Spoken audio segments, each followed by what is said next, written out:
warahmatullahi wabarakatuh. Shalom, Om Swastiastu, Namo Buddhaya, salam kebajikan. Tabe selamat lingkungan ngalatai, salam sujud karandeng malempang, adil katalinu, bacuramin, kasaruga, basenga, kajubata, arus. Selamat pagi para pendengar podcast sekalian. Saya ucapkan selamat datang pada podcast kesehatan dengan tema pengungsi banjir jangan sampai menjadi klaster baru COVID-19. Nah, pada pagi hari ini saya tidak sendirian, saya bersama dengan Bapak Sayuti Samsul sebagai Kepala Dinas Kesehatan Provinsi Kalimantan Tengah. Nah, selamat pagi Bapak. Selamat pagi semuanya. Oke, apa kabar hari ini Pak? Alhamdulillah baik, ya masih sehat semuanya. Kita juga semua dalam keadaan sehat. Amin. Nah, mungkin kita langsung aja nih Pak ke pembahasan yang pertama. Nah, untuk pembahasan yang pertama itu sesuai dengan tema kita yaitu adalah COVID dan pengungsi banjir. Bagaimana nih Pak bahaya dari COVID-19 sendiri dalam keadaan banjir dan hujan seperti ini Pak?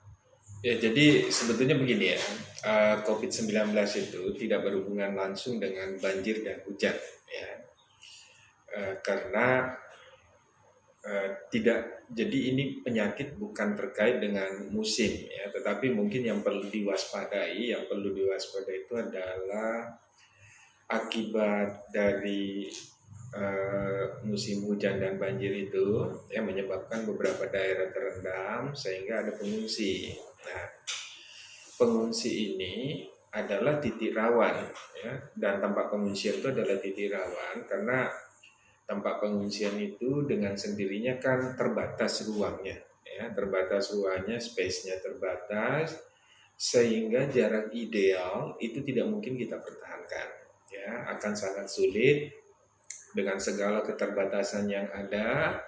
Orang banyak berkumpul dalam situasi yang tidak normal, kemudian kita misalnya meminta tetap jaga jarak minimal 2 meter, ya, itu akan sulit, ya, apalagi yang mengungsi itu kan tidak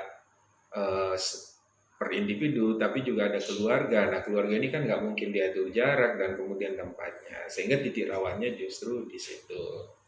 Karena kan kita tahu bahwa COVID-19 itu menular jika ada sentuhan secara fisik, di mana misalnya tangan seseorang itu sudah terkontaminasi dengan virus COVID, atau ada orang yang bersin kemudian jatuh di meja atau di tempat tidur, lalu di tempat tidur itu, meja itu atau kursi itu dipakai beramai-ramai, orang lain menyentuh dan kemudian menyentuh muka dan hidungnya sehingga terjadi lagi penularan, ya. Jadi itulah dasarnya. Jadi bukan karena musim hujannya atau banjirnya, tetapi karena itu memaksa orang berkumpul pada satu tempat di mana kemampuan kita untuk mempertahankan jaga jarak ideal untuk mencegah penularan, menghindari kontak fisik itu sulit dilaksanakan.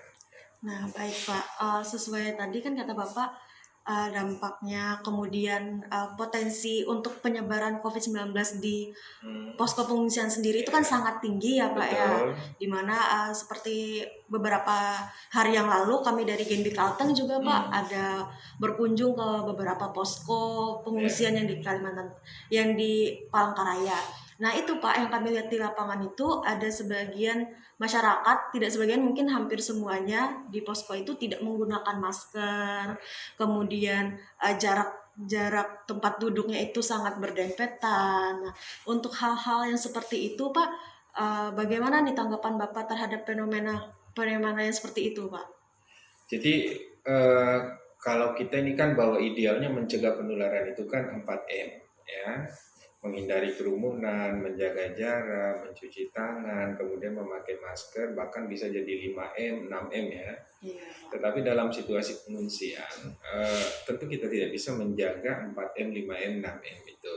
Ya, misalnya menjaga jarak akan sulit, menghindari kontak fisik sulit gitu ya, kemudian menghindari kerumunan apalagi gitu ya. Selain pengungsi ada petugas yang berkumpul. Tetapi memang kita berharap bahwa kalau memang 4M atau 5M, 6M itu tidak bisa dilaksanakan, setidaknya 1M memakai masker itu tetap dilaksanakan, ya, sehingga upaya untuk meminta masyarakat secara sukarela untuk memakai masker itu terus kita upayakan, baik melalui penyuluhan maupun pemberian bantuan masker ya, kalau dari Dinas Kesehatan, baik Dinas Kesehatan Provinsi maupun Dinas Kesehatan Kota atau Kabupaten, itu terus mensuplai masker melalui jejaring yang ada, kemudian juga eh, pemangku kepentingan lain ya, pentahelix lain maupun dari masyarakat juga banyak yang membantu masker, yaitu bahwa kemudian ada yang tidak memakai ya, kemudian ada yang memakai tapi dipasang di dagu ya, dipakai secara tidak benar, itu sebetulnya masih oknum ya, masih oknum. Dan kita memang harus melihat itu secara bijak, karena kita kan tidak mungkin bertindak keras ya, bertindak keras atau penegakan disiplin yang sangat ketat, apalagi kalau harus diikuti dengan penindakan hukum. Karena kita juga harus pahami situasi orang ini jadi sedang dalam musibah, sehingga tidak bijak kalau misalnya upaya penegakan hukum atau penegakan disiplin protokol kesehatan dilaksanakan dengan cara yang kurang bagus ya, sehingga yang bisa kita lakukan itu adalah tetap menghimbau ya, tetap menghimbau agar mereka memakai masker, ya tempat cuci tangan juga disiapkan, kemudian ya hanya dua itu sebetulnya yang bisa kita maksimalkan di tempat pengungsian ya, karena kita tidak mungkin membuat aturan masing-masing 2 meter. Kalau 2 meter ada 1.000 pengungsi itu 20.000 meter kebutuhannya, artinya 2 hektar, kita nggak mungkin dapat gedung sebesar itu ya, Iya, Pak. apalagi kalau sampai 10.000. Nah itu yang kendala-kendalanya, tetapi juga kita mengasumsikan juga ya, mengasumsikan bahwa karena di Palangkaraya ini khususnya sebagian besar sudah divaksin ya, kemungkinan besar risiko penularan bisa diperkecil ya, diperkecil. Tetapi juga kita meminta teman-teman di kota, Dinas Kesehatan Kota melalui Puskesmas untuk melakukan penyisiran jika ada yang belum divaksin agar divaksin secepatnya di tempat itu ya, tentu dengan pendekatan yang persuasif. Sementara di daerah-daerah yang jauh dari perkotaan, kita menganggap sampai saat ini belum ada bukti ya, belum ada bukti yang valid mendukung bahwa penularan COVID itu di daerah terpencil itu tinggi ya.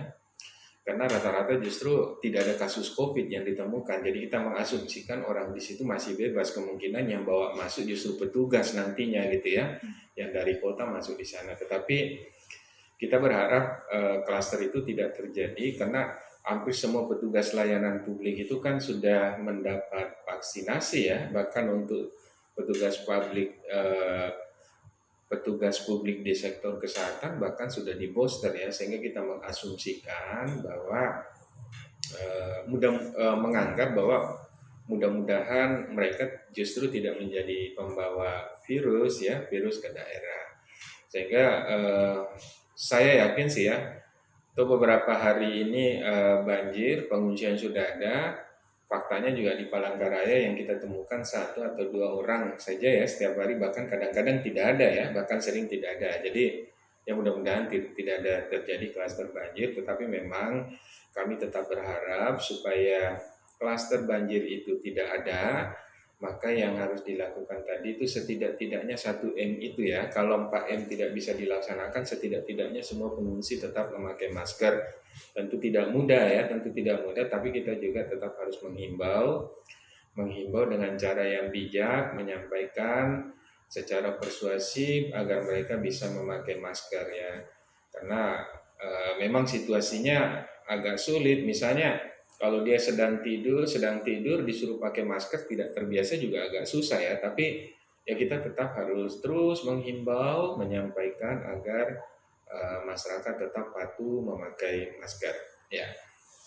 Oh baik Pak, terima kasih. Nah, jadi teman-teman apabila teman-teman yang ada di posko pengungsian banjir itu, apabila kita tidak bisa melakukan dari 4M dan 6M kemudian 5M, setidaknya itu kita melakukan 1M, yaitu kita menggunakan masker.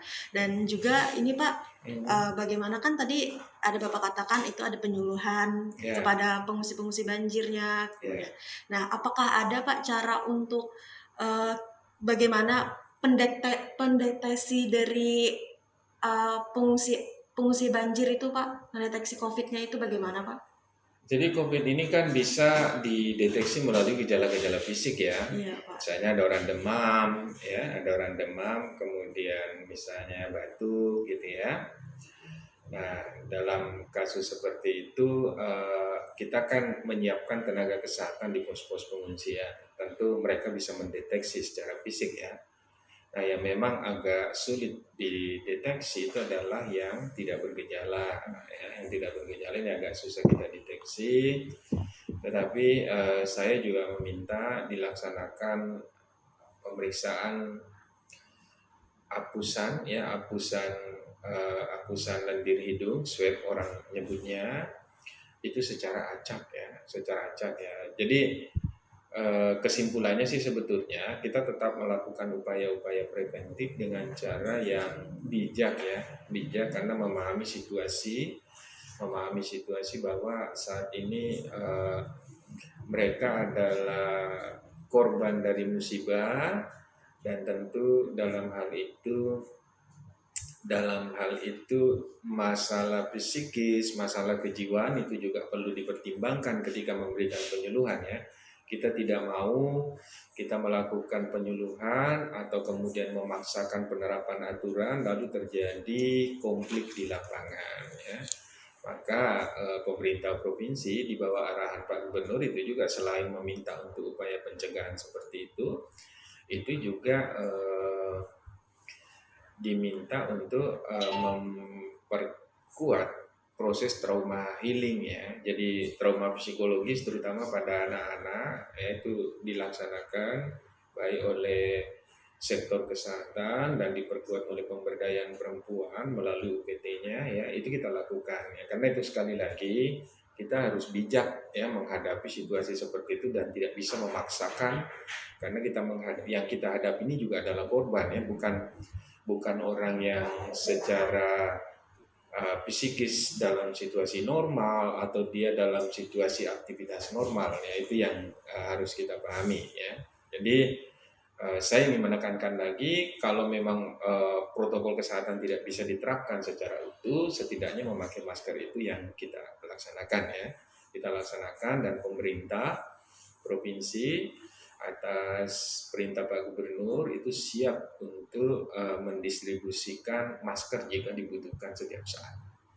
Oh, baik Pak, mungkin itu aja ya isi podcast dari kita pada hari ini. Banyak sekali nih pelajaran serta informasi yang kita dapatkan dari narasumber kita, yaitu Bapak Saidi Samsul sebagai Kepala Dinas Kesehatan Provinsi Kalimantan Tengah sebagai narasumber kita pada hari ini. Nah, semoga apa yang sudah disampaikan pada podcast hari ini dapat bermanfaat bagi kita semua. Sampai di sini podcast kesehatan hari ini dengan tema pengungsi posko banjir jangan sampai menjadi klaster baru COVID-19. Saya selaku moderator pada hari ini pamit undur diri. Sampai jumpa pada podcast series selanjutnya. Akhir kata saya ucapkan wabillahi taufiq wal hidayah. Wassalamualaikum warahmatullahi wabarakatuh. Waalaikumsalam. Terima kasih ya Pak ya. Sama-sama.